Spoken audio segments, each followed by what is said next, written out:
上海人到中年，如果你失业了，可能再也爬不起来了。最近呢，我投简历。In Shanghai, once people hit middle age, losing a job can make it incredibly hard to bounce back.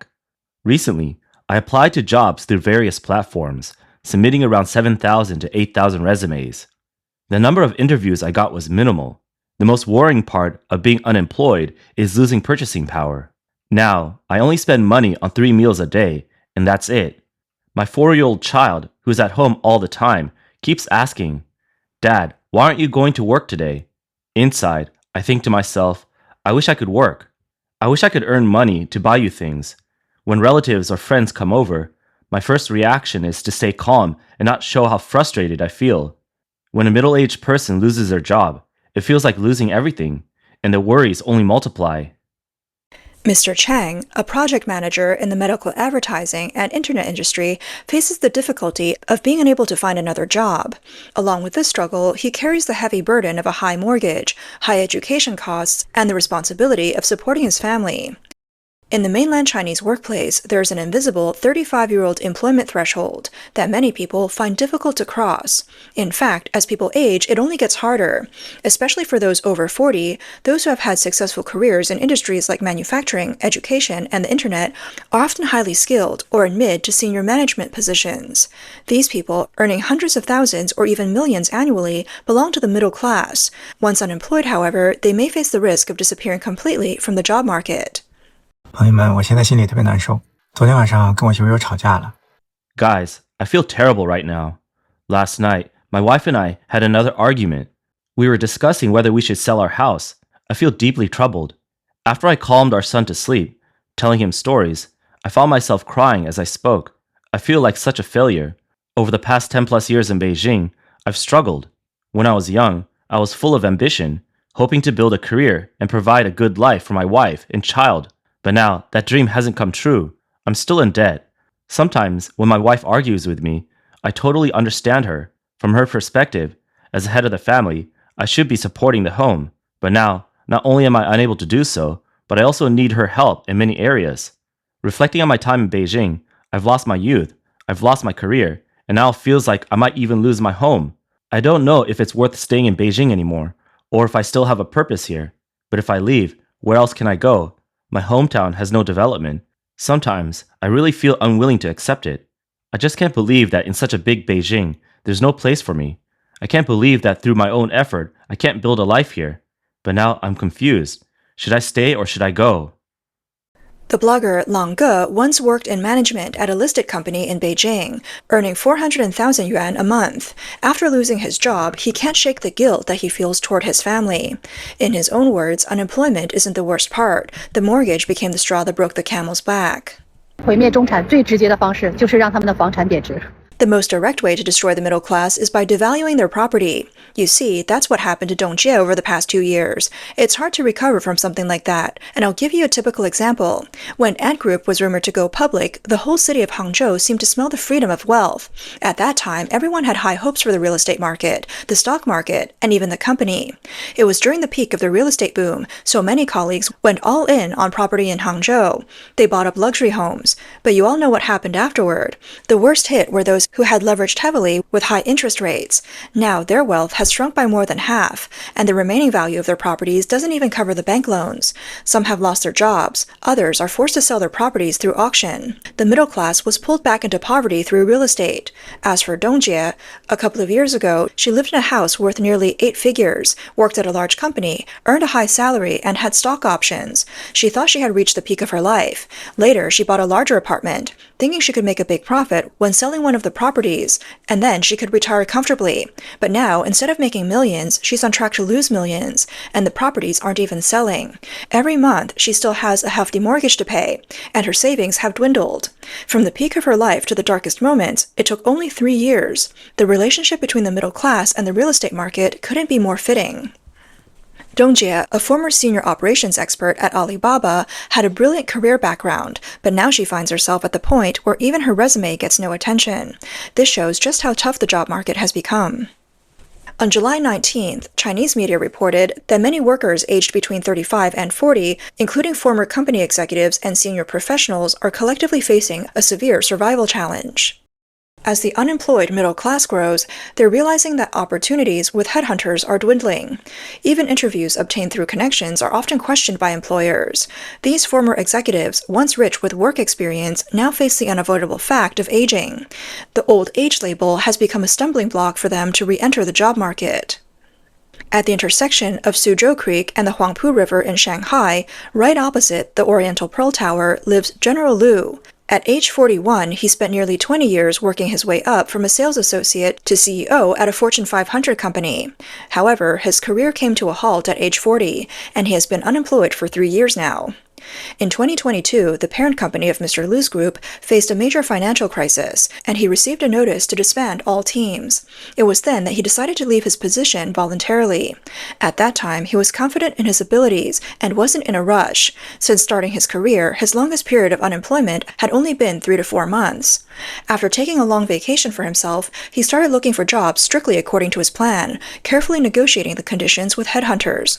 He said, "I want a job with the same level as before, in a company that's aligning with the current trends for future development." The interview process for management positions is much longer than for regular employees. The first round involves talking to the HR director, the second round might involve peers at the same level, and by the third round, he's speaking with the boss. Mr. Liu interviewed with more than a dozen companies. There were times when it looked like success was close. For example, one company's headhunter told him, "The board of directors is 85% satisfied with you." The HR department had already informed the headhunter to start discussing salary, but then there was no further communication. Over these 3 years, he experienced all kinds of interviews, including ones that stole proposals, ones where they tried to negotiate down, and even those that seemed successful but were derailed by internal disputes. The only thing that remained unchanged was the fact that he was unemployed at 40. He gradually realized that returning to the workforce was a dead end. On the one hand, being over 40 meant he had to be more careful in his job choices. One wrong decision could result in losing a job again in a year or two, which would make his resume look even worse. Having missed the prime years for executives, he was doomed to be eliminated. On the other hand, management positions are like a one-carrot-one-hole situation. With fewer opportunities the higher you go in the corporate ladder. Companies with good systems usually don't hire because their executives don't leave. The companies that do offer opportunities often have issues of their own. In those environments, leaders are eager to see results immediately and don't have time for wait for strategic adjustments. Mr. Liu was expected to operate alone, which almost always leads to failure. Realizing the reality of unemployment, Mr. Liu did his best to cut all expenses. He said helplessly, "Apart from what's necessary for food, I try not to spend anything else." Song Fei used to be deputy general manager at a home improvement company.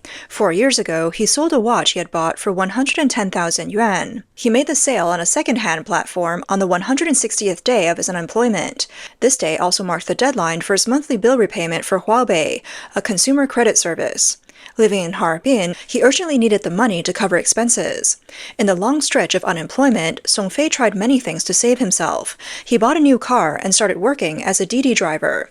At first, he was reluctant to show his face, wearing a mask to avoid being recognized by acquaintances. But later, he realized no one cared, and he took off his mask the next day. One day, after driving for a whole morning, he made just 44 yuan after deducting costs. The number of rides was too low. Song Fei said, "There was one time I waited by the side of the road for half an hour, with 200 orders, but I just couldn't get any." He drove Didi for 3 or 4 days, completing only 30 or 40 orders. Later he realized he was a beginner and not as skilled as others who had been driving for much longer.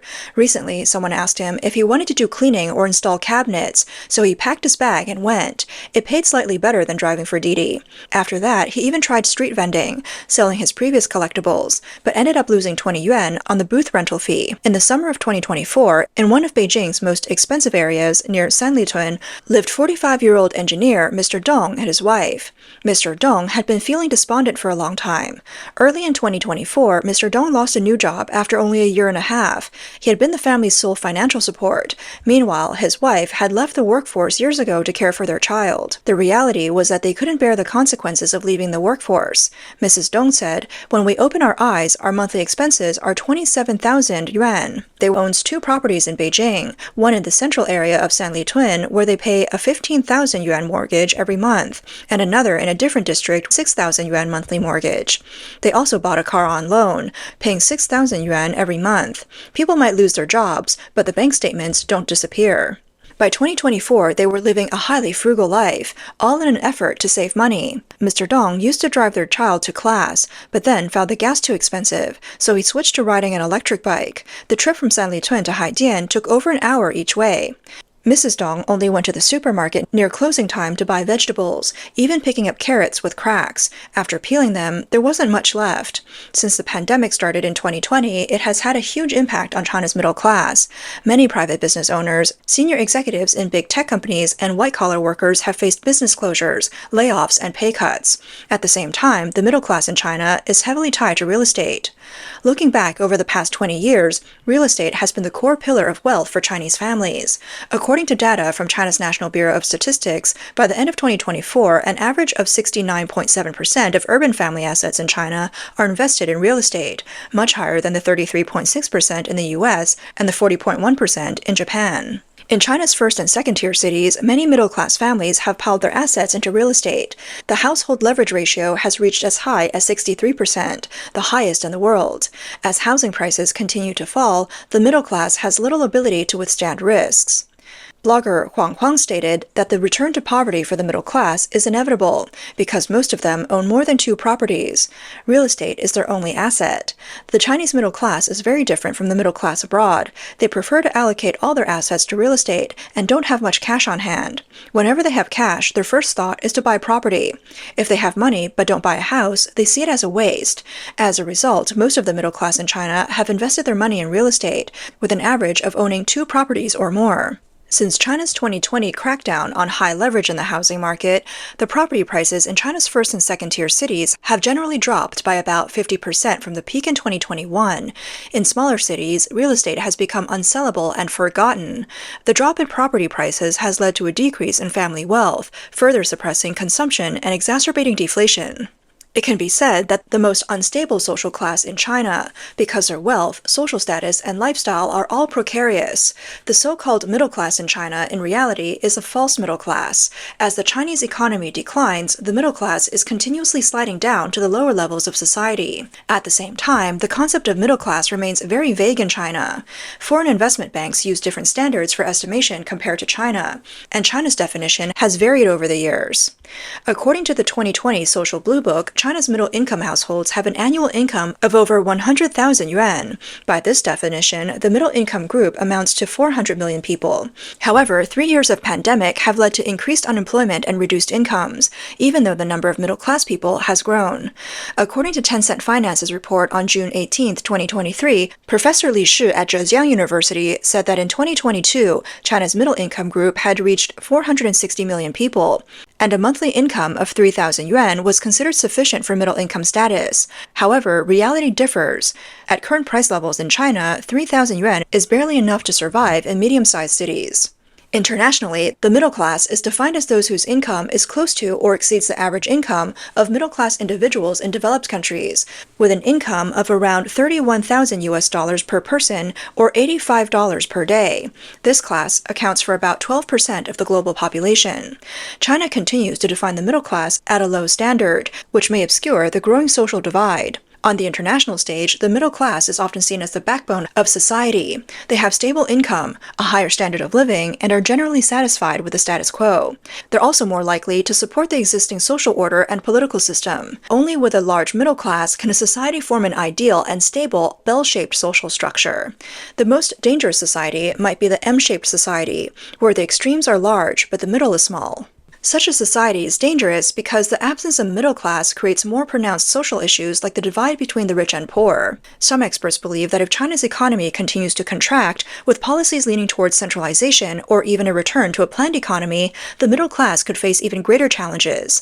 This means the existence of China's middle class contradicts the Communist Party's planned economy or highly centralized system, and they could be marginalized under political and economic pressure. In reality, China's middle class was created when foreign investment was introduced and a market economy was established. Now, with China's economic recovery sluggish, escalating geopolitical tensions, and the intensification of economic decoupling, China is accelerating its return to domestic circulation and preparing to follow the old path of a planned economy.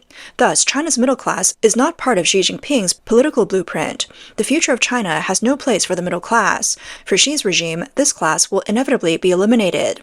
The middle class is seen as the biggest obstacle to the CCP's return to a planned economy, wartime economy, and the people's communes.